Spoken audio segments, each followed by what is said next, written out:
Okay, so here we have question number 1 from the exam. I'm going to show you how this one works because there was no answer given on the key.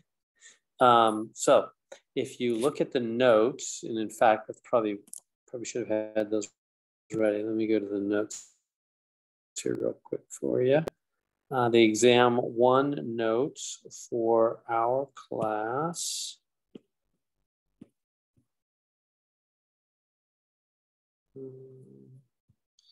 I can find them. I can't find them. Looks like.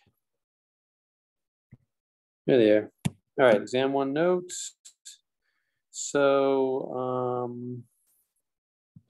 there it is. Solving absolute value.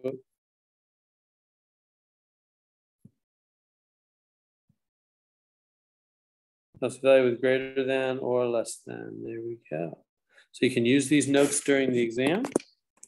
There they are. Let me bring them over here.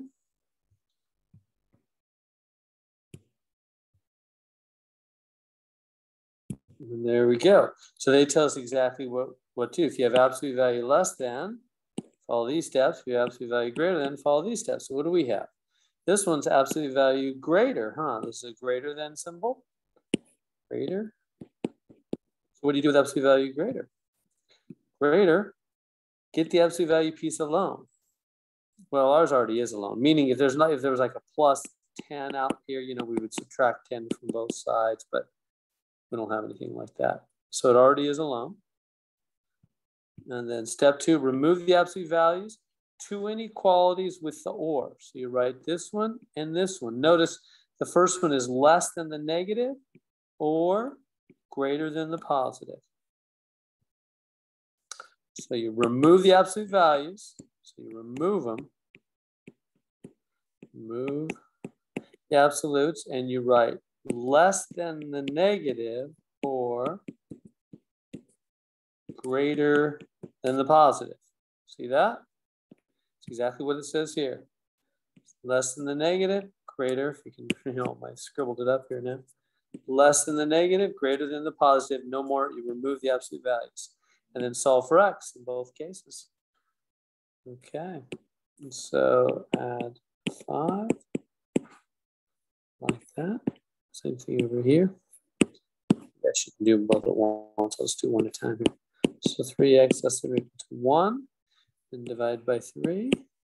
Here we go, x less than or equal to 1 over here, less than 1/3. Add 5 to both sides, boom. 3x greater than or equal to 9. Divided by 3, x greater than or equal to 3, right? 9 divided by 3 is 3. Okay, so what does that mean as far as our answer goes? Well, you could do a number line, you don't have to, but I think it helps. That's what I showed in the videos. So the number line, what does this say right here? X is less than or equal to 1/3. That means here's 1/3, and x is this way. X is to the left, less than. Goes all the way to negative infinity. And then what does this one say? Well, it says here's 3, x is greater, x is to the right all the way to infinity. So how do you say those 2 intervals? You always go left edge, right edge. So parenthesis, negative infinity, 1/3, bracket on the 1/3, united, the or means unite, united with bracket 3 to infinity. Infinities always get remember what parentheses mean. Parentheses mean you do not touch there. Brackets mean you touch, you hit it right on.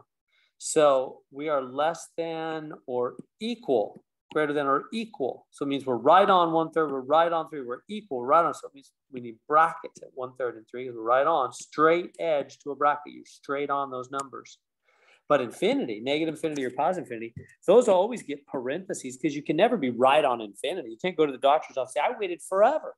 You didn't really get to forever. You just started getting close to it, right? So parentheses means you're around. They're rounded. You're around that number. You're not right on it. So there's the final answer for that one. So just use those notes.